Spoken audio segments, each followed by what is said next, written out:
EMSന്റെ ലോകം എന്ന സെമിനാറിൽ സ്വത്വം ശാസ്ത്രം രാഷ്ട്രീയം എന്ന വിഷയത്തെ ആസ്പദമാക്കി നടന്ന സെഷൻ ഉദ്ഘാടനം ചെയ്തത് CPIഎമ്മിന്റെ പോളിറ്റ് ബ്യൂറോ അംഗം കൂടിയായിട്ടുള്ള സഖാവ് സുഭാഷിണി അലി ആയിരുന്നു. പരശുരാമൻ മഴുവെറിഞ്ഞ് ബ്രാഹ്മണർക്ക് വേണ്ടി ഉണ്ടാക്കിയെന്ന് കരുതപ്പെടുന്ന ഈ കേരളത്തെ മാറ്റിമറിച്ചത് അതേ ബ്രാഹ്മണ കുലത്തിൽ ജനിച്ച EMS ആയിരുന്നു. ഈ കേരളം ബ്രാഹ്മണർക്ക് വേണ്ടി മാത്രമുള്ളതല്ല, എല്ലാവർക്കും ഉള്ളതാണെന്ന് ചിന്തിക്കുകയും ഭൂപരിഷ്കരണ പ്രക്രിയയിലൂടെ അത് യാഥാർത്ഥ്യമാക്കുകയും ചെയ്തയാളാണ് EMS എന്ന് പറഞ്ഞ സുഭാഷിണി അലി പുതിയ കാലത്തെ കേരളീയരുടെ അഭിരുചികളിലെ മാറ്റത്തിൽ ആശങ്കയും പ്രകടിപ്പിക്കുന്നുണ്ട്. വളരെ വിജ്ഞാനപ്രദമായ ആ പ്രഭാഷണത്തിന്റെ പൂർണ്ണരൂപം ഇങ്ങനെയാണ്. I would like to thank the organizing committee of the EMS Smriti program for inviting me here today. And I'm very happy to come to Perinthal-Manna, which is the birthplace of Comrade EMS. We are all very proud that he was born in what is the part of Malabar that most of us belong to, including my own mother's family. And I was very happy when I was coming here that there's a Palli called EMS Palli in Malappuram. I think this is a very great tribute. Perhaps in no other part of India any leader has been given this kind of respect, regard and love that a mosque has been named after him. So I'm really very happy to be here today. EMSന്റെ സ്മരണാർത്ഥം നടത്തുന്ന ഈ ബൃഹത് പരിപാടിയിലേക്ക് എന്നെ ക്ഷണിച്ചതിൽ ഇതിൻ്റെ സംഘാടകരോട് വലിയ സന്തോഷവും നന്ദിയും പ്രകാശിപ്പിക്കുകയാണ്. പെരിന്തൽമണ്ണയിലേക്ക് വരുന്നതിൽ എനിക്ക് പ്രത്യേകമായ സന്തോഷമുണ്ട്. കാരണം പെരിന്തൽമണ്ണ മഹാനായ EMSന്റെ ജന്മസ്ഥലം കൂടിയാണ്. ഞാൻ പല നിലയിൽ പെരിന്തൽമണ്ണയും ഈ മലപ്പുറം ജില്ലയുമായി ബന്ധപ്പെട്ടിരിക്കുന്നു. എൻ്റെ രക്ഷിതാക്കൾ ഈ പ്രദേശവുമായി ബന്ധമുള്ള ആളുകളാണ്. ഞാനിങ്ങോട്ട് വരുമ്പോൾ ഇവിടെ ഒരു പ്രത്യേക പള്ളി, EMS പള്ളി, ഇത് ഒരു പക്ഷേ ലോകത്ത് തന്നെ ഇത്തരത്തിലൊരു ഉദാഹരണം, ഒരു ഗ്രേറ്റ് ലീഡർക്ക്, ഒരു വലിയ മഹാനായ ഒരു നേതാവിന് ഇത്രയധികം ബഹുമാനം അർപ്പിച്ചുകൊണ്ടുള്ള ഒരു നടപടി മറ്റൊരു ജനതയുടെയും ഭാഗത്തുനിന്ന് കാണാൻ കഴിയില്ല. The most interesting or most important thing about coming to a program like this is that one has to go back and read Comrade EMS in preparation and also try and learn from his life and how his life and the different topics that we are given to speak about are interconnected with each other. This is a very, very big education for all of us. And I would really request all the comrades who are here that nowadays we are very busy on our phones and taking selfies also. But I think it's very important to take out time to read Comrade EMS's writings. If we want to understand the present situation in Kerala, if we want to understand how we are to come out and face the challenges, then I think that reading EMS is essential.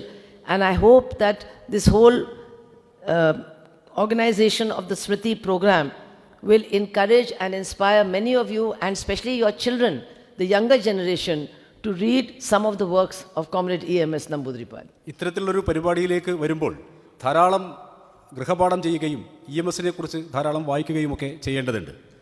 എനിക്ക് നിങ്ങളോട് പറയാനുള്ളത്, സാധാരണഗതിയിൽ നമ്മൾ ഇത്തരത്തിലുള്ള മീറ്റിങ്ങുകളിൽ ഇരിക്കുമ്പോൾ നമ്മളുടെ smart ഫോണിൽ പരതിക്കൊണ്ടാണ് നമ്മൾ ഇത്തരം കാര്യങ്ങളിൽ ഇരിക്കുന്നത്.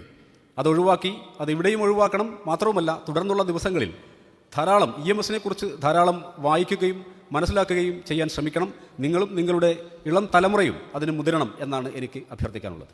I always say that when I come to Kerala, I feel very happy for many reasons.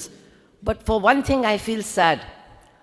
Kerala is just one shop after another shop after another shop. So many shops.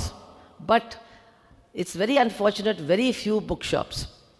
Very few bookshops. Lot of jewelry shops, gold shops, but very few bookshops.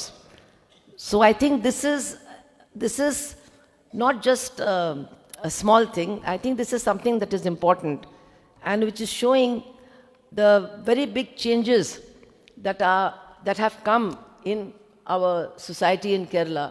Some changes are good and some changes are not so good. So I keep hoping that the next time I come to Kerala, I will see more bookshops. I'm still hoping that that day will come. എനിക്ക് കേരളത്തിലേക്ക് വരുന്നത് വലിയ സന്തോഷമാണ്. ഇവിടെ ധാരാളം ഷോപ്പുകൾ, ഒരു ഷോപ്പിന് ശേഷം മറ്റൊന്നെന്ന നിലയിൽ ധാരാളം ഷോപ്പുകളൊക്കെ ഇവിടെ കാണാം. പക്ഷേ ഒരു കാര്യത്തിൽ മാത്രമേ എനിക്കൊരു ചെറിയ വിഷമം തോന്നിയിട്ടുള്ളൂ.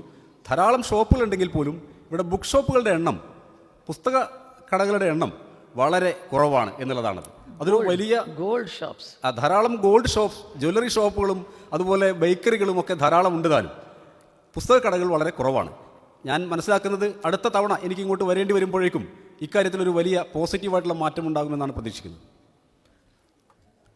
The topic, thank you. The topic that I have been given, it's a complex topic. I have taken a long time to try and understand it. Identity, science, and politics. Yes, there are links between the three, but they are three separate topics actually. But one thing I would like to stress is, when we are talking about identity and how identities are formed, it's also very important to learn from a life like Comrade EMS, how you overcome the limitations of your own identity. I would just like to speak a few words about that, and then I'll try to talk about the topic. You all know that Comrade EMS was born in a landlord Nambudri family, and not far from here. And that family, actually in 1921, when there was a lot of disturbance in this area, and many people I know, they have become very, they were affected in it in a way that was not very good. They became a bit communal also in their thinking. But we see that in the case of Comrade EMS, that incident, what was happening in 1921, he actually tried to understand it. And I don't want to tell you what he's written, you must have all read, but he has written very, very sensitively about what happened in Malabar, especially this area in 1921. But what happened was that his family shifted from here to a place where there was an opportunity for him to go to school and study and learn about the modern world. And so that was one big change in him. But after that, he continued to change. First, he joined the social reform movement, temple entry movement, and in fact was more Gandhian than Gandhi himself. And from that, he progressed to the Communist Party. And you know, when he became the chief minister in 1956, this Kerala is supposed to be the land of Parshuram. You know that Parshuram threw his axe in the sea and Kerala came out of the water. So this is the land of Parshuram. It is the land that should belong to the Nambudris. But it was the Nambudri who took away the land from the Nambudris and gave it to the poorest people, the most exploited people in the state. And when we talk about Kerala model, that is where the Kerala model starts, with that land reform that took place in 1957. So my dear comrades, I feel simply putting EMS's photo, simply saying, great man, great leader, that's not enough. Why was he great? He was great because he overcame the negative aspects of his own identity. He recognized them first, and then he overcame them, and he was able to see the world from the point of view of those who had been most exploited by his own community and work for them in his entire life. ഇതിനൊരു പരിഭാഷ ആവശ്യമുണ്ടെന്ന് തോന്നുന്നില്ല, കാരണം നല്ല പ്രതികരണം അതില്ലെങ്കിലേ വന്നു.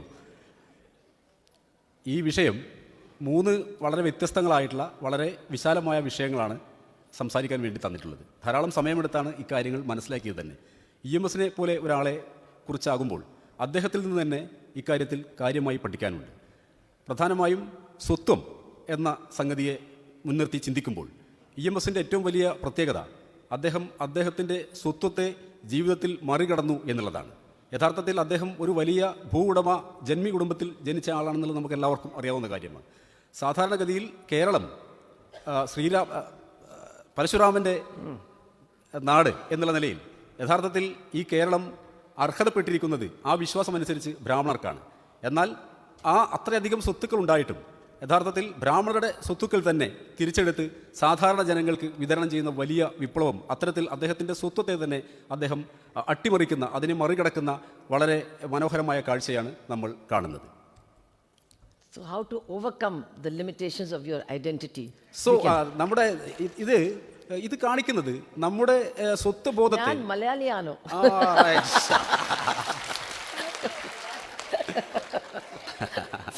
please. ഇത് സംസാരിച്ച I'm only joking. Right. So, സ്വത്വബോധത്തെ മറികടക്കുന്നത് അതത്ര സുഖകരമായ സംഗതിയല്ല.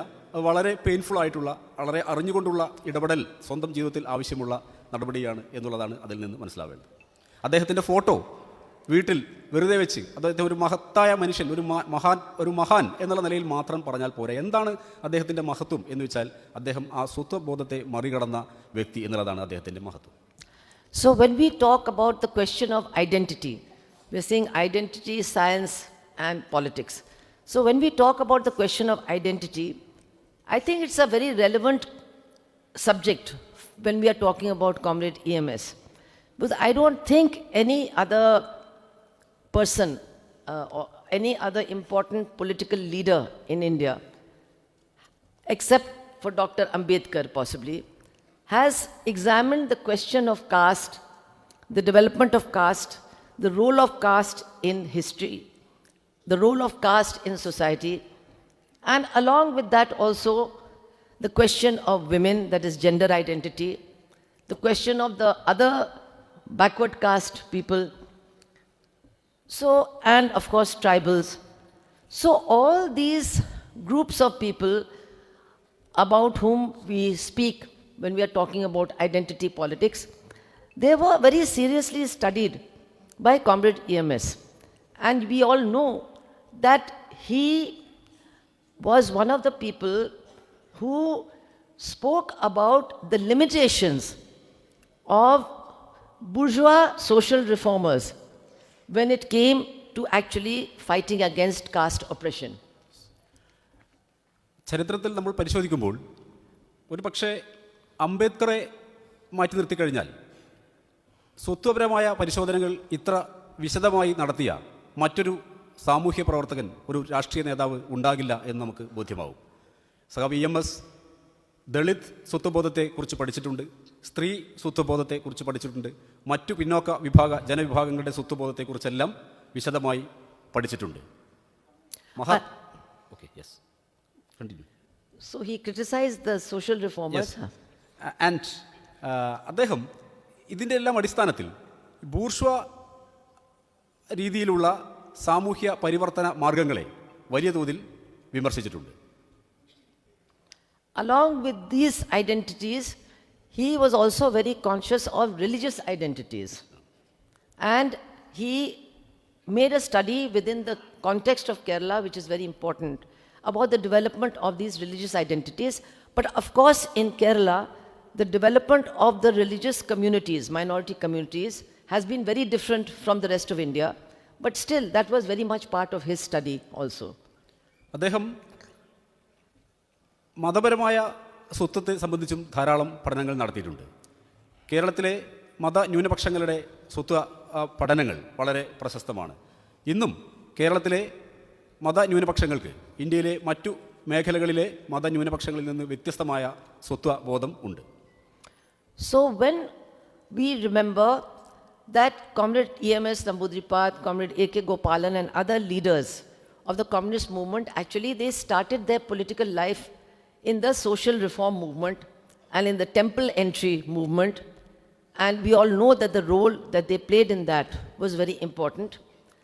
But they went beyond the thinking of the social reformers and people like Gandhi and others, and they tried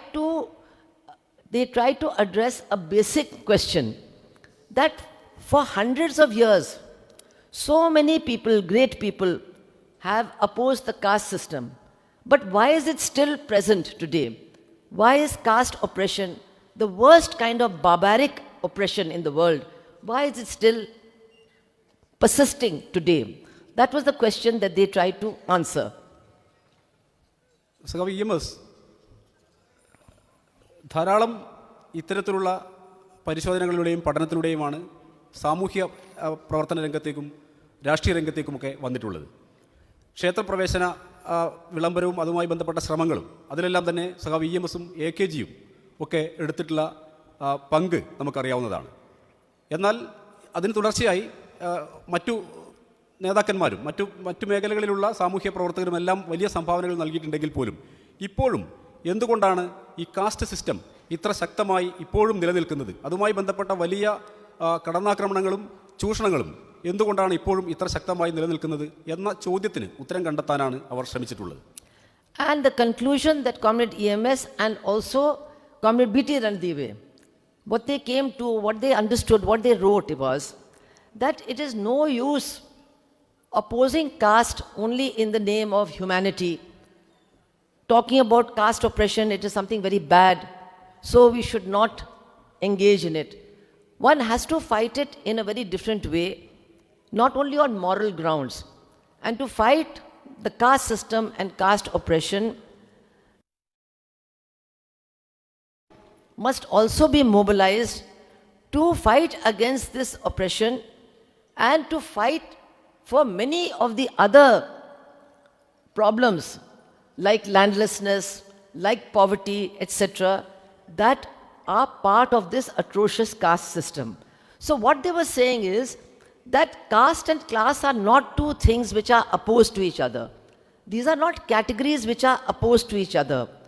Caste is an integral part of class, and class includes castes of different kinds within its purview. And the question is to identify what are the struggles that should be organized and to ensure the participation of people across castes against social oppression, across castes against class oppression.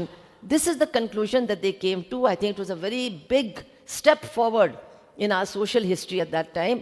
It is something that we have to relearn in every generation. It's no use just saying they said it. Yes, they said it, but what did they mean? And what does it mean for us today?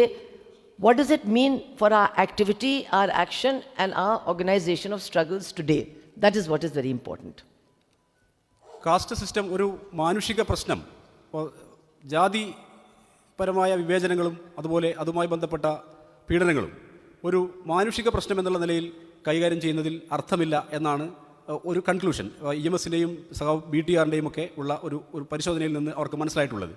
യഥാർത്ഥത്തിൽ cast ജാതിപരമായിട്ടുള്ള വിവേചനങ്ങളെയും അതുപോലെ അതിൻ്റെ പീഡനങ്ങളെയും ഏതെങ്കിലും ഒരു ഭാഗത്ത് നിന്നുകൊണ്ട് ന്യായീകരിച്ചതുകൊണ്ടോ അതിനെ സഹായിച്ചതുകൊണ്ടോ കാര്യമില്ല. യഥാർത്ഥത്തിൽ ബാക്കിയുള്ള എല്ലാ ജനവിഭാഗങ്ങളെയും മൊബിലൈസ് ചെയ്യുകയും അവരെ എല്ലാവരെയും പ്രസ്ഥാനവൽക്കരിക്കുകയും അതുപോലെ ഈ ജാതി സംബന്ധമായ വിഷയങ്ങൾക്ക് അപ്പുറത്തേക്കുള്ള മറ്റു വിഷയങ്ങളെ കൂടി അഡ്രസ്സ് ചെയ്യുകയും ചെയ്യേണ്ടതുണ്ട്. കാരണം കാസ്റ്റ് വിഷയങ്ങളെ പോലെ തന്നെ പ്രധാനപ്പെട്ടതാണ്, അതല്ലെങ്കിൽ അതിന് ഉപരിയാണ് ക്ലാസ് വിഷയങ്ങൾ, വർഗപരമായ വിഷയങ്ങൾ.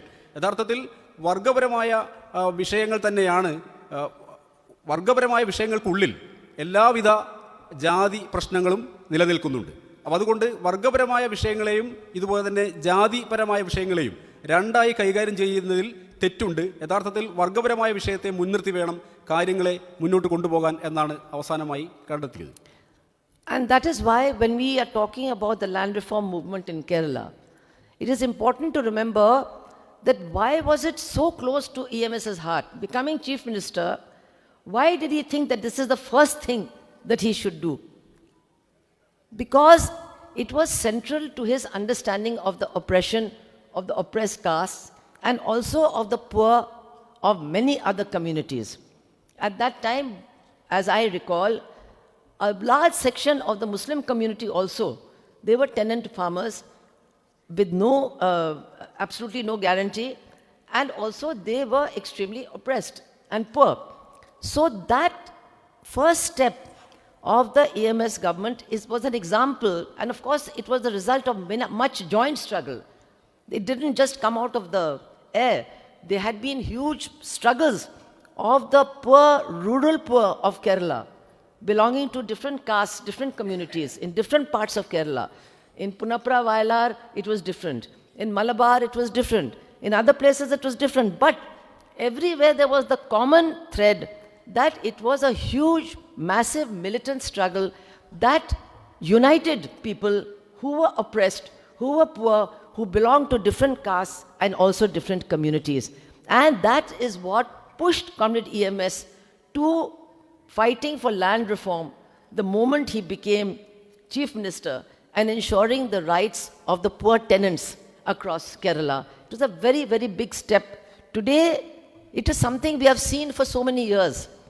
But I can tell you, If you go to Uttar Pradesh today, if you go to Bihar today, if you go to many parts of North India and some parts of Southern India also, you will find caste and economic oppression suffered by rural poor people even today, which is actually not very different from what they were suffering in Kerala before 1957.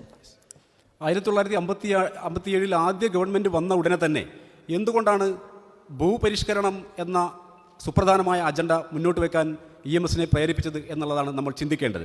നമുക്കറിയാം, നേരത്തെ പറഞ്ഞതുപോലെ യഥാർത്ഥ പ്രശ്നം വർഗപരമായ പ്രശ്നമാണ്, ഉള്ളവനും ഇല്ലാത്തവനും എന്നുള്ളതാണ് യഥാർത്ഥ പ്രശ്നം.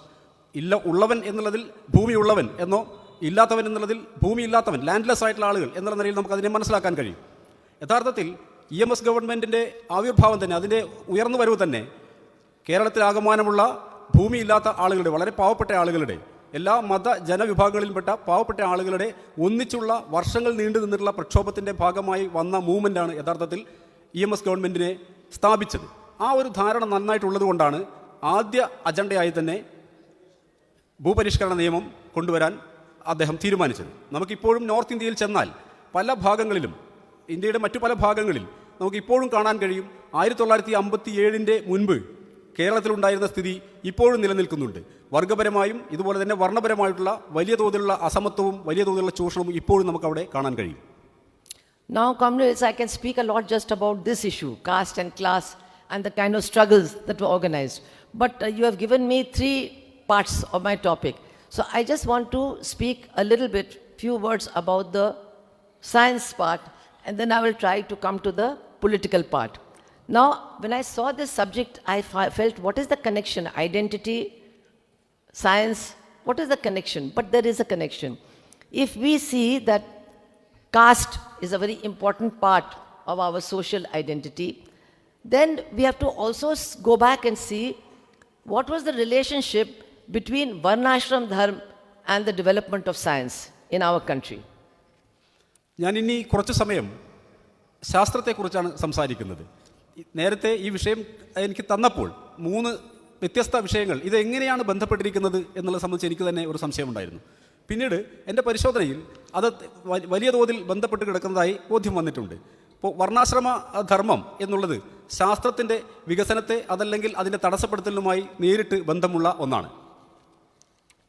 Now, I tried to study something to find out if there's a connection. Yes, there's a connection. Comrade EMS has pointed to this connection also. He writes, when he is writing about the development of Varnashram Dharma in India, he said at some point it may have been very essential for society, but when it became rigid, when the caste system became rigid, then it played a very negative role in the development of our society. And he writes, that kind of a rigid social system cannot give any encouragement to development of science, development of technology, development of a scientific outlook.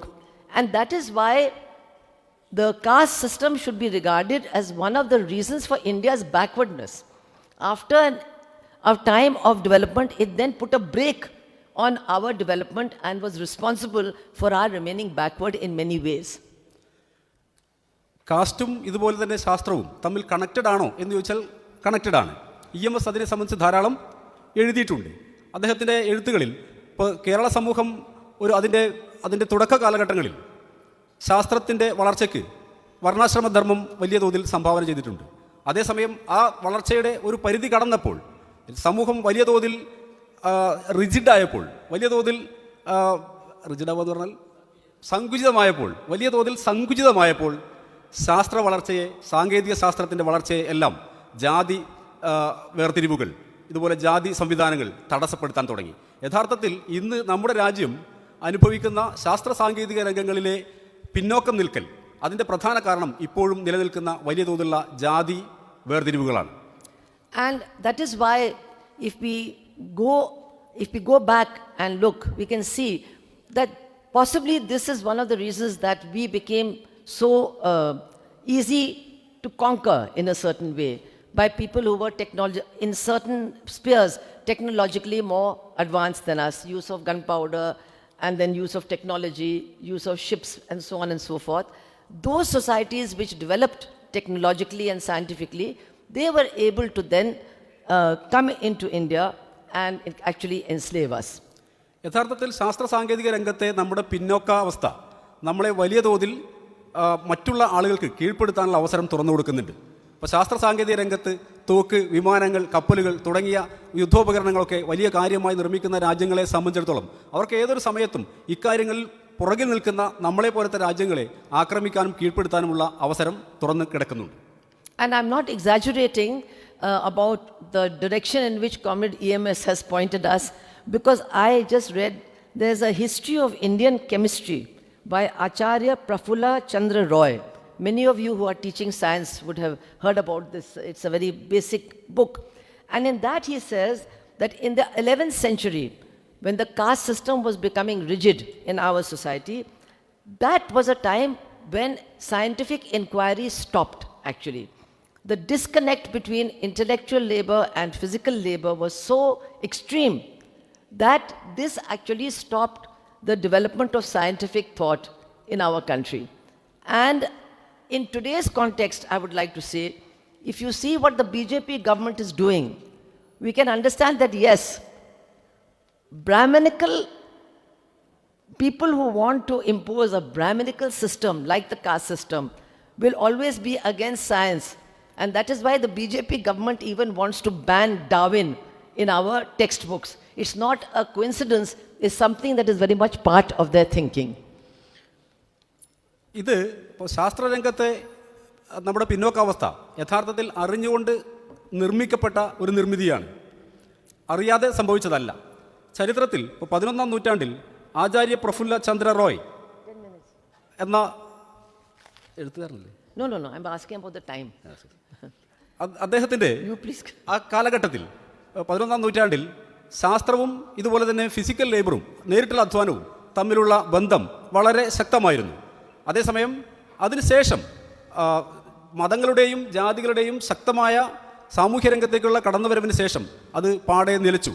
എന്നാൽ അതിൻ്റെ ഒരു replica, അതിൻ്റെ ഒരു റിപ്പീറ്റേഷനാണ്, അതിൻ്റെ ഒരു ആവർത്തനമാണ് ഇപ്പോൾ Modi government ചെയ്യാൻ ശ്രമിച്ചുകൊണ്ടിരിക്കുന്നത്. അത് നമുക്കറിയാം.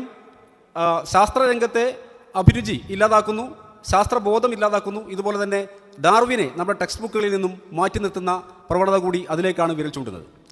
So, my dear sisters and brothers, I have tried to at least give you some hints about what we need to study and take forward as far as identity and science is concerned.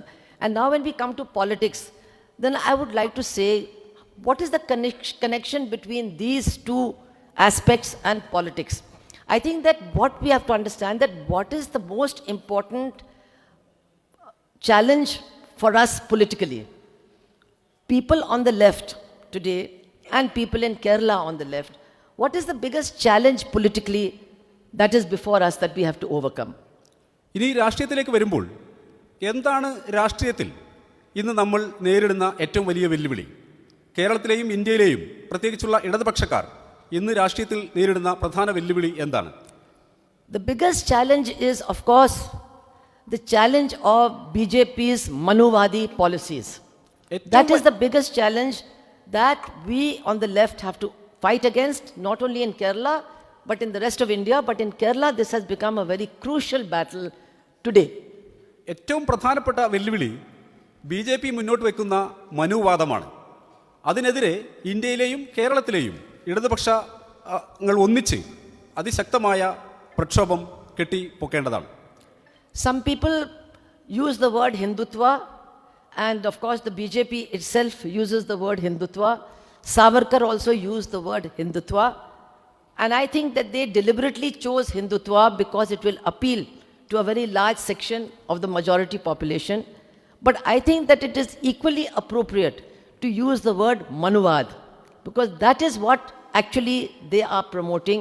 That is actually what they want to force upon us. പല ആളുകളും ഹിന്ദുത്വ എന്നാണ് പറയുന്നത്. BJP തന്നെ അവരുടെ വാദങ്ങളിൽ ഹിന്ദുത്വവാദം എന്ന് തന്നെയാണ് അവരും ഉപയോഗിക്കുന്നത്. യഥാർത്ഥത്തിൽ ഹിന്ദുത്വവാദം എന്നുള്ളതിന് സമാനമാണ് മനുവാദം എന്നുള്ളത്. യഥാർത്ഥത്തിൽ BJP മുന്നോട്ട് വയ്ക്കുന്നത് മനുവാദമാണ്. And I think that to fight Manuvad, of course, I know that in Kerala you are in the forefront of the struggle. I have no doubt about that. But I still feel, because I am coming from the Gad, where the Manuvadi policies are being implemented most strongly. I'm coming from Uttar Pradesh. So I feel that yes, you are definitely studying it, you are definitely speaking against it, but I sometimes feel that all the aspects of Manuvad need to be actually studied and exposed before the people. നിങ്ങളെല്ലാം ഇതിനെ സംബന്ധിച്ചും മനുവാദത്തെ സംബന്ധിച്ചും ഹിന്ദുത്വത്തെ സംബന്ധിച്ചും നിങ്ങൾ ധാരാളം വായിക്കുകയും പഠിക്കുകയും ഒക്കെ ചെയ്യുന്നുണ്ടായിരിക്കാം. പക്ഷേ എന്നാൽ ഞാൻ വരുന്നത് മനുവാദത്തിൻ്റെ ഏറ്റവും കേന്ദ്രമായ യു പിയിൽ നിന്നാണ്. യഥാർത്ഥത്തിൽ ഇത് സംബന്ധിക്കുന്ന പഠനങ്ങൾ കുറച്ചുകൂടി യാഥാർത്ഥ്യബോധത്തോടു കൂടി മുന്നോട്ട് കൊണ്ടുപോകേണ്ടതുണ്ട്. Very often when we speak against BJP, when we speak against their policies, we criticize them, and it is correct also, it's not incorrect, as being anti-minority. We accuse them of attacking the minorities and attacking the rights of the minorities. But actually, this is not the beginning and end of the BJP agenda. നമ്മൾ BJPയെ വിമർശിക്കുമ്പോൾ അവർ ന്യൂനപക്ഷങ്ങൾക്കെതിരാണ്, ന്യൂനപക്ഷങ്ങളെ ആക്രമിക്കുന്നു എന്നുള്ളതാണ് നമ്മൾ മുന്നോട്ട് വയ്ക്കുന്ന ഏറ്റവും വലിയ വിമർശനം. അതേസമയം ഈ ന്യൂനപക്ഷങ്ങൾക്കെതിരെയുള്ള ന്യൂനപക്ഷ വിരുദ്ധതയും അതല്ലെങ്കിൽ ന്യൂനപക്ഷങ്ങളെ ആക്രമിക്കുന്നതും ഈ വിഷയത്തിൻ്റെ തുടക്കവും ഒടുക്കവുമല്ല. In 1949 itself, the RSS leaders had said, we do not accept this constitution. We do not accept this constitution. We are in favor of making Manusmriti the foundation of Indian law. 1947 അവർ പറഞ്ഞതാണ്, ഞങ്ങൾ ഇന്ത്യയുടെ ഭരണഘടനയെ അംഗീകരിക്കുന്നില്ല, ഞങ്ങൾ അംഗീകരിക്കുന്നത് മനുസ്മൃതിയെയാണ്, മനുസ്മൃതി ഇന്ത്യയുടെ ഭരണഘടനയാക്കണമെന്നാണ് ഞങ്ങളുടെ ആഗ്രഹം. What does that mean?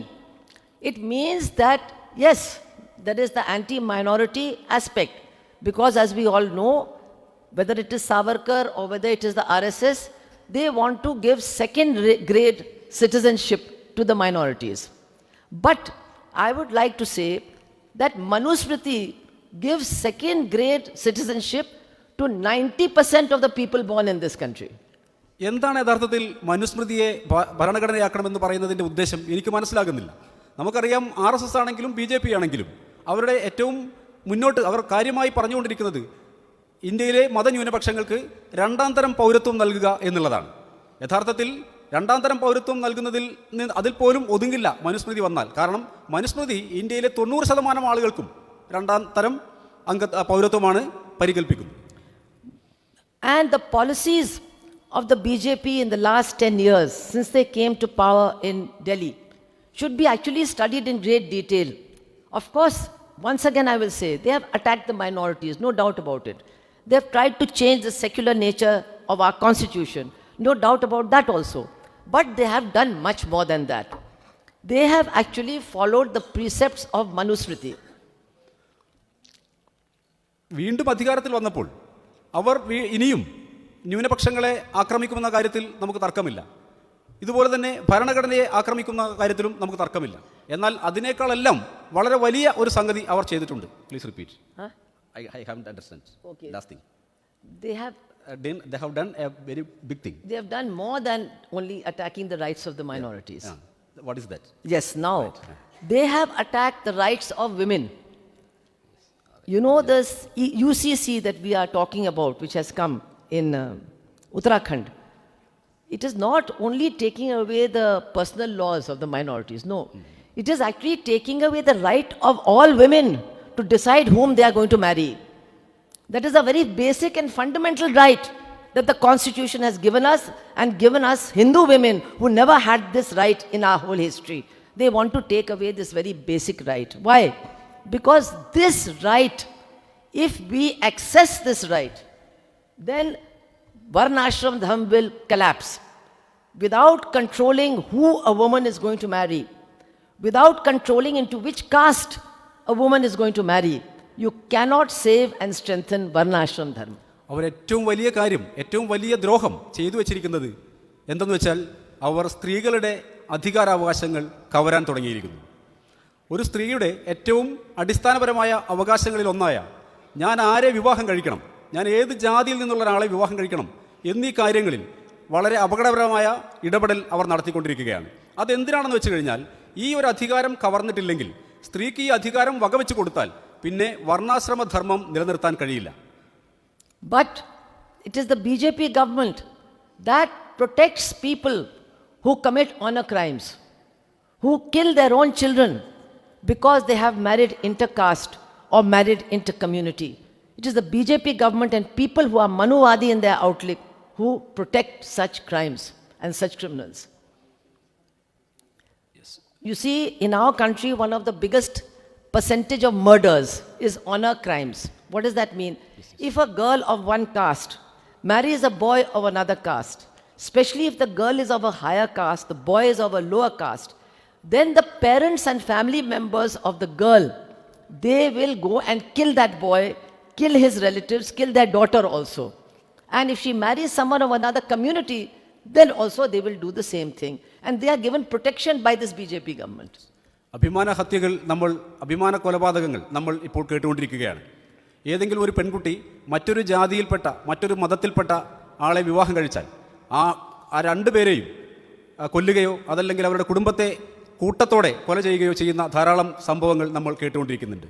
ഇത് വിരൽ ചൂണ്ടുന്നത് ഒരു സ്ത്രീക്ക് ആരെ വിവാഹം കഴിക്കണം എന്ന അധികാരം വകവെച്ച് കൊടുക്കാൻ, അവകാശം വകവെച്ച് കൊടുക്കാൻ മനുവാദികൾ തയ്യാറല്ല എന്നുള്ളതാണ്. You see, my dear sisters and brothers, all these babas and holy men and ammas and all of these people who are giving pravachan and giving those big speeches, all of them, they will talk about many things, but they will also say a girl should marry only according to the wishes of the parents. All of them will stress this. You please go and find out what they are saying and you will accept what I am telling you. And this is not only babas and ammas belonging to the Hindu religion, but babas and ammas and so-called holy people of the other religions also. But this is Manuvad. This is fundamental to Manuvad. And this is the philosophy of the BJP and the Sangh Parivar. നമുക്ക് ചുറ്റുമുള്ള ധാരാളം ബാബാസ്, അമ്മാസ്, അവരെ നമുക്കറിയാലോ, അമൃതാനന്ദമയും അതുപോലെ ഉള്ള വലിയ ഇത്തരത്തിലുള്ള കക്ഷികളെല്ലാം പല കാര്യങ്ങളെക്കുറിച്ചും വാദോരാതെ സംസാരിക്കുകയും ആളുകളെ അനുഗ്രഹിക്കുകയും ഒക്കെ ചെയ്യുമ്പോഴും ഒരു കാര്യം അവർ ഊന്നി പറയുന്നുണ്ട്: പെൺകുട്ടികൾ അവരവരുടെ അച്ഛനമ്മമാർ നിർദ്ദേശിക്കുന്ന ആളുകളെ മാത്രമേ വിവാഹം കഴിക്കാവൂ എന്നുള്ളത്. ഇത് ഹിന്ദു മതത്തിലെ ഇത്തരത്തിലുള്ള മനുഷ്യദൈവങ്ങൾ മാത്രമല്ല പറയുന്നത്, എല്ലാ മതങ്ങളിലെയും മനുഷ്യദൈവങ്ങൾ ഒരേപോലെ പറഞ്ഞുകൊണ്ടിരിക്കുന്ന ഒരു കാര്യമാണിത്. ഇത് യഥാർത്ഥത്തിൽ മനുവാദമാണ്. Not only that, suppression of women, taking away of their rights. When we read Manusmriti, there is one category called Shudra. What is this category? People who are working in the farms, working in small, they were not factories, must have been handicraft. And it says very clearly, such people who are working for others, they have only one dharma, that is to obey their owner, no other dharma. They must not have any other rights and they must follow the dharma of listening to what the owner is saying. Now, my dear sisters and brothers, in the modern context, how do you implement this? You do it by taking away trade union rights, by taking away all the rights of the workers, by taking away the rights of the farmers, by bringing those black laws. So these are all Manuvadi laws and policies against those who are workers that the BJP government has been following in the last 10 years. ഇത് സ്ത്രീകൾക്കെതിരെയുള്ള അതിക്രമങ്ങൾക്ക് പുറമെ ഇതുപോലെ തന്നെ വളരെ ഹീനമായ മറ്റൊരു കാര്യവും കൂടി അവർ മുന്നോട്ട് വെക്കുന്നുണ്ട്. ഒരു വിഭാഗം ജനങ്ങളുണ്ട്, ശൂദ്രന്മാർ. അവർ സാധാരണഗതിയിൽ കൈത്തൊഴിലുകൾ, ജോലികൾ ചെയ്തുകൊണ്ടിരിക്കുന്ന, പണിയെടുത്ത് ജീവിക്കുന്ന തൊഴിലാളികളാണ്. തൊഴിലാളികളെ സംബന്ധിച്ചിടത്തോളം അവർക്കൊരൊറ്റ അവകാശം മാത്രമേ ഉള്ളൂ, ഒരൊറ്റ ചുമതല മാത്രമേ അവർക്ക് നിർവഹിക്കാനുള്ളൂ: അവരുടെ യജമാനന്മാർ പറയുന്നത് അനുസരിക്കുക എന്നുള്ളത് മാത്രം. മറ്റൊരു അധികാരമോ മറ്റൊരു അവകാശമോ വകവെച്ചു കൊടുക്കാൻ തയ്യാറല്ല. And of course, when we come to Dalits and Adivasis, Manusmriti is also very clear. And unfortunately, I feel very bad about this. We have not paid enough attention, I feel, to the attacks made by the BJP government on the rights of Dalits and Adivasis in our country. ഇതിനു പുറമെ Dalits and Adivasis, ദളിതുകൾക്കും അതുപോലെ തന്നെ ആദിവാസികൾക്കും എതിരെ നടക്കുന്ന അതിക്രമങ്ങൾ, എനിക്ക് തോന്നുന്നു നമ്മൾ അക്കാര്യത്തിൽ വേണ്ടത്ര വലിയ പ്രതികരണങ്ങൾ നടത്തിയിട്ടില്ല എന്നാണ് എനിക്ക് തോന്നുന്നത്. വലിയ തോതിലുള്ള അതിക്രമങ്ങളാണ് ആ വിഭാഗം ജനങ്ങൾക്ക് നേരെ നടക്കുന്നത്. And that is because sometimes we do not see things in a different perspective, which we should do. For example, we all know, I think, that in BJP-ruled states, 65,000 government schools have been closed. Now, when I say this, you think it's an attack on education. Yes, but it's an attack on SCs and STs. It's an attack on the poor, because it is those poor children who will be denied education if these government schools are closed. But 65,000 government schools have been closed in BJP-ruled states. I don't know whether you know it, but you should find out. The central government has stopped paying money for the scholarships of SC, STs and Muslims minorities. They have stopped payment. First they stopped the payment for the scholarships of the minority children that they were given. Now they have stopped the scholarship money for SCs and STs. So if in my state of Kerala, my LDF government wants to continue the scholarship for SC, ST children, minority children, they have to do it out of their own funds. ഇതിനു പുറമെ And they are doing it. Yes. They are doing it, yes. ഇതിനു പുറമെ BJP ഭരിക്കുന്ന സംസ്ഥാനങ്ങളിൽ പട്ടികജാതി പട്ടികവർഗ ദളിത് ആദിവാസി മേഖലകളിലെ ഏകദേശം 65,000-ഓളം സ്കൂളുകൾ അവർ പൂട്ടിയിരിക്കുന്നു. അവിടുത്തെ അധ്യാപകർക്കുള്ള ശമ്പളം കൊടുക്കൽ അവർ നിർത്തിയിരിക്കുന്നു. ഇതിനെല്ലാം പുറമെ ഇന്ത്യയിലെ എല്ലാ സംസ്ഥാനങ്ങളിലെയും മതന്യൂനപക്ഷങ്ങളുടെയും പട്ടികജാതി പട്ടികവർഗക്കാരുടെയും ദളിത് വിഭാഗത്തിൽപ്പെട്ട വിദ്യാർത്ഥികളുടെയും ഒക്കെ സ്കോളർഷിപ്പുകൾ അവർ അവസാനിപ്പിച്ചിരിക്കുന്നു.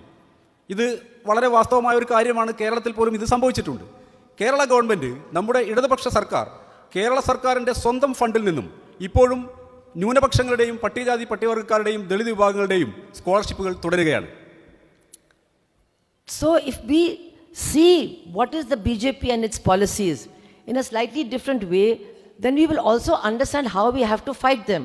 Today, what are they trying to do?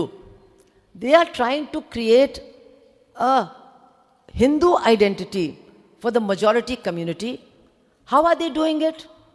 Not by doing anything for them, by preaching hatred against the minority communities and planning attacks also against the minority communities. In northern India, mostly Muslims, but in many areas, Christians also. And the majority community is mobilized in these attacks, in this hatred, in order to create a huge Hindu identity which can be used for electoral purposes. Election പർപ്പസിന്, election ആവശ്യങ്ങൾക്ക് വേണ്ടി, തെരഞ്ഞെടുപ്പിൽ ജയിക്കുന്നതിന് വേണ്ടി രാജ്യത്തെ ജനങ്ങളെ, മഹാഭൂരിപക്ഷം വരുന്ന ഹിന്ദുക്കളെ ഹിന്ദു ഐഡൻറ്റിറ്റിയിലേക്ക് മാറ്റുക എന്നുള്ള പ്രവൃത്തിയാണ് ഇവർ ചെയ്തുകൊണ്ടിരിക്കുന്നത്. യഥാർത്ഥത്തിൽ ഒരു ഹിന്ദു ഐഡൻറ്റിറ്റി കൊണ്ടുവരുന്നതിന് വേണ്ടി രാജ്യത്തെ മഹാഭൂരിപക്ഷം വരുന്ന ഹിന്ദുക്കൾക്ക് പ്രത്യേകമായി ഒന്നും ചെയ്തു കൊടുത്തുകൊണ്ടല്ല ചെയ്യുന്നത്. ഇത് മുസ്ലിങ്ങളുമായും ക്രിസ്ത്യാനികളുമായുമുള്ള വെറുപ്പ്, അതിൻ്റെ വെറുപ്പിൻ്റെ വിതരണക്കാരായി ഇവർ മാറിക്കൊണ്ടിരിക്കുകയാണ്. ഇതിൻ്റെ ഫലമായി ഹിന്ദുക്കളെ ഹിന്ദു ഐഡൻറ്റിറ്റിയുടെ അടിസ്ഥാനത്തിൽ ഏകോപിപ്പിക്കാനും അതിനെ തെരഞ്ഞെടുപ്പിന് വേണ്ടി ഉപയോഗിക്കാനുമാണ് ശ്രമിച്ചുകൊണ്ടിരിക്കുന്നത്. And that Hindu identity is proving to be attractive to many people, and to many people in Kerala also. We have seen the increase in BJP votes in the last election. What does it mean? That sections of the majority community are feeling that yes, this bigger identity, this Hindu identity is something very attractive. ഈ Hindu identity എന്നുള്ളത് ഒരുപാട് ആളുകൾക്ക് വലിയ ആകർഷണമായി തോന്നിയിരിക്കുകയാണ്. കേരളത്തിൽ പോലും നമ്മളിപ്പോൾ കണ്ടതാണ്. കേരളത്തിൽ വലിയ തോതിൽ അവർക്കുണ്ടായ വോട്ട് വർധനവ് അതാണ് സൂചിപ്പിക്കുന്നത്. അവർ വിചാരിക്കുന്നത് ഈ വലിയ തോതിൽ ഒരു ബൃഹത് ഐഡൻറ്റിറ്റി, ഒരു വലിയ ഒരു വ്യക്തിത്വം, ഇത് വലിയ തോതിലുള്ള ആകർഷണമാണ് എന്ന ഒരു തെറ്റിദ്ധാരണയിലാണ് അവരുള്ളത്. But we have to explain to people that actually, yes, they are trying to say all Hindus, we should be together. BJP says all Hindus, we should unite. But it does not say all Hindus should be equal. There's a difference. They want all Hindus to unite on a religious basis, but they are not prepared to accept that all Hindus are equal. I want to give you an example. Some people who were Muslims in one part of UP, they said we are going to convert back to Hinduism. It is called Ghar Vapsi, coming back to your vida, your old home. So when they were converting, they asked these RSS people, when we become Hindus, which Hindus will we become? They said, you will become the same Hindus that you were before you became Muslims. You understand? Manslayo? Yes, you can become Hindus. But you can only become so the caste from which you were running away. You have to go back to that caste. So within this Hindu identity that they want to create, they want unity but no equality. Comrades, this is what we have to explain to people. This is what we have to tell people. Hindu ഏകത്വത്തെക്കുറിച്ചാണ് അവർ സംസാരിച്ചുകൊണ്ടിരിക്കുന്നത്. ഹിന്ദുക്കളെല്ലാവരും ഒന്നിക്കണമെന്നാണ് അവർ പറയുന്നത്. ഹിന്ദുക്കളെല്ലാം ഒന്നാണെന്ന് പറയുമ്പോഴും ഹിന്ദുക്കളെല്ലാം സമന്മാരാണെന്ന് അവർ പറയുന്നില്ല. അക്കാര്യത്തിൽ ഒരു വിട്ടുവീഴ്ചയുമില്ലാത്ത സമീപനമാണ് അവർ സ്വീകരിക്കുന്നത്. U പിയിൽ, എൻ്റെ നാട്ടിൽ യു പിയിൽ ഒരു മുസ്ലിം കുടുംബം, അതല്ലെങ്കിൽ അത് അവിടുത്തെ ഒരു സ്ഥിരം ഒരു സംഗതിയാണ്, നമുക്കറിയാം, ഘർ വാപ്പസി. ഞങ്ങളെല്ലാം ഹിന്ദു മതത്തിലേക്ക് തിരിച്ചു പോവുകയാണ് എന്ന് തീരുമാനിക്കുന്നു. അവർ RSSകാരോട് ചോദിക്കുകയാണ്, ഞങ്ങൾ ഹിന്ദുവായി തിരിച്ചു വന്നു കഴിഞ്ഞാൽ ഞങ്ങൾ ഏത് ഹിന്ദുവിലാണ് നിങ്ങൾ ചേർക്കുന്നത്, ഏത് മതത്തിൽ, ഏത് ജാതിയിലാണ് ചേർക്കുന്നത്? അപ്പോൾ അവരോട് പറയുന്നത് എന്താണ്? നിങ്ങൾ മുസ്ലിമായി പോകുമ്പോൾ നിങ്ങൾ ഏത് ഹിന്ദുവായിരുന്നോ ആ ഹിന്ദുവായിട്ടാണ് നിങ്ങൾ തിരിച്ചു വരിക. മിക്കവാറും ദളിത് വിഭാഗങ്ങളിൽ നിന്നാണ് ഈ കൺവേർഷനുകളെല്ലാം ഉണ്ടായിട്ടുള്ളത്. അതിലേക്കാണ് അവർ തിരിച്ചു വരുന്നത്. അതല്ലാതെ ഹിന്ദുക്കളെ സമന്മാരായി കാണാൻ RSS തയ്യാറാവുന്നില്ല. So there is only unity that they want, but no equality. This is a very important fact, I think, that we have to take to people much more. I don't find when I come to Kerala and I'm talking to people, these are not things which are really known to many people over here. ഇക്കാര്യമാണ് നമ്മൾ ആളുകളോട് നന്നായി പ്രചരിപ്പിക്കേണ്ടത്. ഹിന്ദു ഏകത്വത്തെ സംബന്ധിച്ച്, ഹിന്ദു ഐക്യത്തെക്കുറിച്ച് വാതോരാതെ ഇവർ സംസാരിക്കുമ്പോൾ ഹിന്ദുക്കളെ സമന്മാരായി കാണാൻ, എല്ലാ ഹിന്ദുക്കളെയും സമന്മാരായി കാണാൻ ഇവർ തയ്യാറല്ല എന്ന കാര്യമാണ് നമ്മൾ ആളുകളോട് സംസാരിക്കേണ്ടത്, പ്രചരിപ്പിക്കേണ്ടത്. കേരളത്തിൽ പോലും അത് അത്യന്താപേക്ഷിതമാണ്. You see, what did Suresh Gopi say once? He said, in my next life, I want to be a Brahmin so that I can become a priest in Shabarimalai.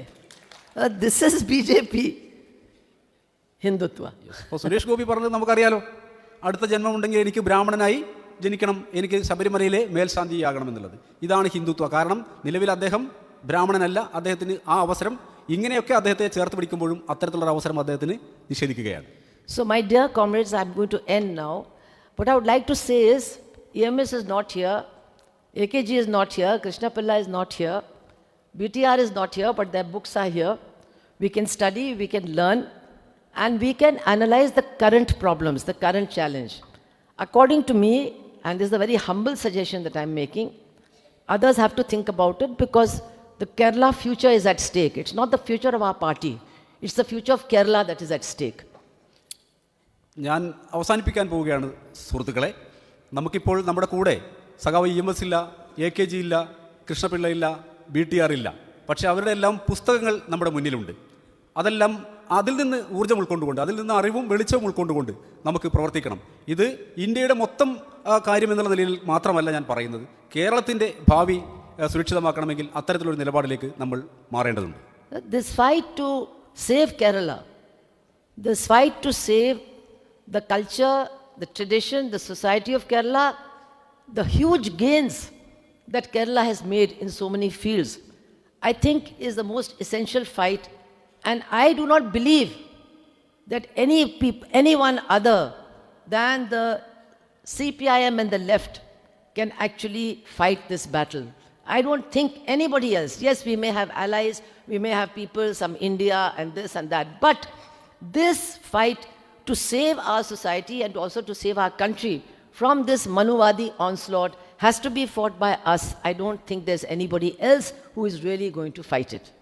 ഈ സമരം നമ്മളാണ് മുന്നോട്ട് കൊണ്ടുപോകേണ്ടത്. CPIM ആണ്. നമുക്ക് ധാരാളം മറ്റു സഖ്യകക്ഷികളുണ്ട്, ഇന്ത്യ മുന്നണിയുണ്ട്, അവരൊക്കെ ഉണ്ടെങ്കിൽ പോലും ഈ ഒരു സമരം അവർക്കാർക്കും ഇത് നയിക്കാൻ കഴിയില്ല. നമ്മളാണ് ഈ സമരം കേരളത്തെ നയിക്കേണ്ടത്. കേരളം നിരവധി മേഖലകളിൽ, ശാസ്ത്ര സാങ്കേതിക മേഖലയിൽ, സാമൂഹ്യ രംഗത്ത്, സാംസ്കാരിക രംഗത്തൊക്കെ വലിയ കുതിച്ചുചാട്ടം നടത്തിയ സമൂഹമാണ്. ആ കുതിച്ചുചാട്ടത്തിൻ്റെ ഗുണഫലങ്ങൾ നിലനിർത്തണമെങ്കിൽ ഈ സമരം നമ്മൾ തന്നെ മുന്നോട്ട് കൊണ്ടുപോകേണ്ടതുണ്ട്. മറ്റാരും ഇത്തരം ഒരു സമരത്തിന് മുന്നിട്ടിറങ്ങുമെന്ന് എനിക്ക് യാതൊരു വിശ്വാസവുമില്ല. Nobody else can fight except Yes. Pariyam? Yeah. Okay. So, I would like to end with this, that this is the challenge, but also I feel that this is an agenda for struggle that we can all try to take up. This is the kind of broad-based struggle which can draw in people.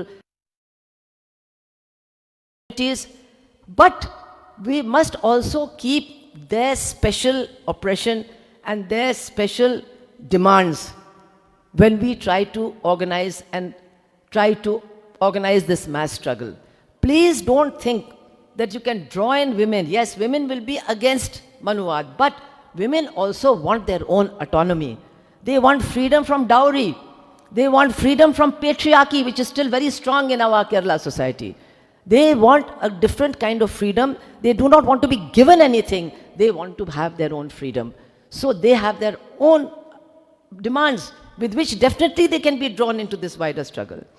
The Dalit communities, much has been done, yes, but what I see even in my village and around, there are still issues to be addressed. There are still issues to be addressed and battles to be won. Those have to be kept in mind. So what I'm trying to say is when we try to bring in more and more people, more and more communities, classes, castes into this massive struggle against BJP, Hindutva and Manuvad, we have to keep the specific problems of different oppressed communities also in mind. Otherwise, it will not have the strength, it will not have the staying power that is needed. So we need to be much more generous than we are. We need to be much more big-hearted than we are. If you read Comrade EMS, he always starts with what? He always starts with criticism that has been made against him, made against what he has done. And he said, yes, I have made mistakes. Some mistakes I have not made, that I will tell you. And other mistakes which you are pointing out, yes, I will try to learn from that and change. So we have to develop that kind of generosity, that kind of humility. Once again, we have to learn from the people, learn from those who are struggling, those who are exploited, and only then can we form this broad-based, large, ever-widening unity that is needed today to fight the forces of Hindutva and Manuvad. And I think that is the task possibly before us. We all in our small ways have to participating in fulfilling this task if we want to save Kerala and save our country. Thank you all very much. നമ്മുടെ സംസ്ഥാനത്തെയും രാജ്യത്തെയും രക്ഷിക്കണമെങ്കിൽ ഈ സമരം നമ്മൾ തന്നെ മുന്നോട്ട് കൊണ്ടുപോകേണ്ടതുണ്ട്. എല്ലാ വിഭാഗം ജനങ്ങളെയും ഒന്നിച്ചു ചേർക്കുമ്പോൾ തന്നെ ഓരോ വിഭാഗം ജനങ്ങളുടെയും പ്രത്യേകമായ ആവശ്യങ്ങളെയും അവരവരുടെ പ്രത്യേകമായ ആശയാഭിലാഷങ്ങളെയും പ്രത്യേകമായി പരിഗണിക്കേണ്ടതുണ്ട്. നമ്മൾ വിളിച്ചാൽ നമ്മുടെ പ്രക്ഷോഭത്തിലേക്ക് സ്ത്രീകൾ പങ്കെടുക്കും. അതേസമയം സ്ത്രീകൾക്ക് അവരുടേത് മാത്രമായ ചില പ്രശ്നങ്ങളുണ്ട്. അവർക്ക് സ്ത്രീധനത്തിന് അവർ എതിരാണ്, പുരുഷ മേധാവിത്വത്തിന് അവർ എതിരാണ്. ഇതുപോലെ തന്നെ ദളിത് വിഷയങ്ങളുണ്ട്. ദളിത് ആയിട്ടുള്ള ആളുകൾ നമ്മുടെ കൂടെ കൂടും. അതേസമയം ദളിത് ഇഷ്യൂസ് ഉണ്ട്, അത് നമ്മൾ പരിഗണിക്കേണ്ടതുണ്ട്. ഇത്തരത്തിൽ വിവിധ ജനവിഭാഗങ്ങളെ കൂട്ടിച്ചേർക്കുമ്പോൾ തന്നെ അവരുടേതായിട്ടുള്ള പ്രത്യേകമായ പ്രശ്നങ്ങളെ പ്രത്യേകമായി പരിഗണിക്കാനുമുള്ള ഒരു ദയവ് നമുക്കുണ്ടാവണം. അത്തരത്തിൽ ആളുകളെ കൂട്ടിച്ചേർത്തുകൊണ്ട് ഈ വലിയ പ്രക്ഷോഭം നമ്മൾ തന്നെ നയിക്കണമെന്നാണ് എൻ്റെ അഭിപ്രായം. ആ വഴിയിലൂടെ നമുക്ക് നമ്മുടെ രാജ്യത്തെയും നമ്മുടെ സമൂഹത്തെയും സംരക്ഷിച്ചെടുക്കാൻ കഴിയുമെന്ന് ഞാൻ വിശ്വസിക്കുന്നു. ഇതോടെ മറ്റൊരു വീഡിയോ ആയിട്ട് വരുന്നവരെല്ലാവർക്കും goodbye.